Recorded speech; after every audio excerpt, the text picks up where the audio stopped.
the shape of the earth. Disregarding the dome, the essential flatness of the earth's surface is required by verses, like Daniel chapter 4 verse 10 and 11. In Daniel, the king saw a tree of great height at the center of the earth, reaching with its top to the sky and visible to the earth's farthest bounds. If the earth were flat, a sufficiently tall tree would be visible to the earth's farthest bounds, but this is impossible on a spherical earth. Likewise, in describing the temptation of Jesus by Satan, Matthew chapter 4 verse 8 says, "Once again, the devil took him to a very high mountain, and showed him all the kingdoms of the world, or cosmos, in their glory." Obviously, this would be possible only if the earth were flat. The same is true of Revelation chapter 1 verse 7, "Behold, he is coming with the clouds. Every eye shall see him."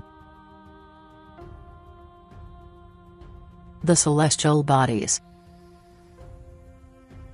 The Hebrews considered the celestial bodies relatively small. The Genesis creation story indicates the size and importance of the earth relative to the celestial bodies in two ways: first by their order of creation, and second, by their positional relationships. They had to be small to fit inside the vault of heaven. Small size is also implied by Joshua chapter 10 verse 12, which says, that the sun stood still in Gibeon, and the moon in the vale of Ajalon. Further, the Bible frequently presents celestial bodies as exotic living beings. For example, in them, the heavens, a tent is fixed for the sun, who comes out like a bridegroom from his wedding canopy, rejoicing like a strong man to run his race. His rising is at one end of the heavens, his circuit touches their farthest ends, and nothing is hidden from his heat. Psalm chapter 16 verse 4-6. The stars are anthropomorphic demigods. When the earth's cornerstone was laid, the morning stars sang together, and all the sons of God shouted aloud. Job chapter 38 verse 7.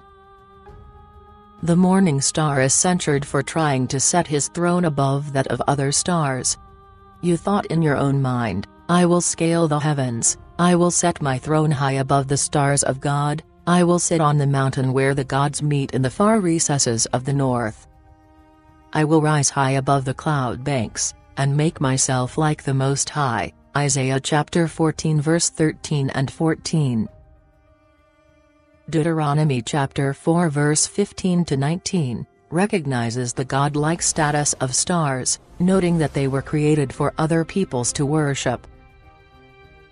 Stars can fall from the skies according to Daniel chapter 8 verse 10 and Matthew chapter 24 verse 29.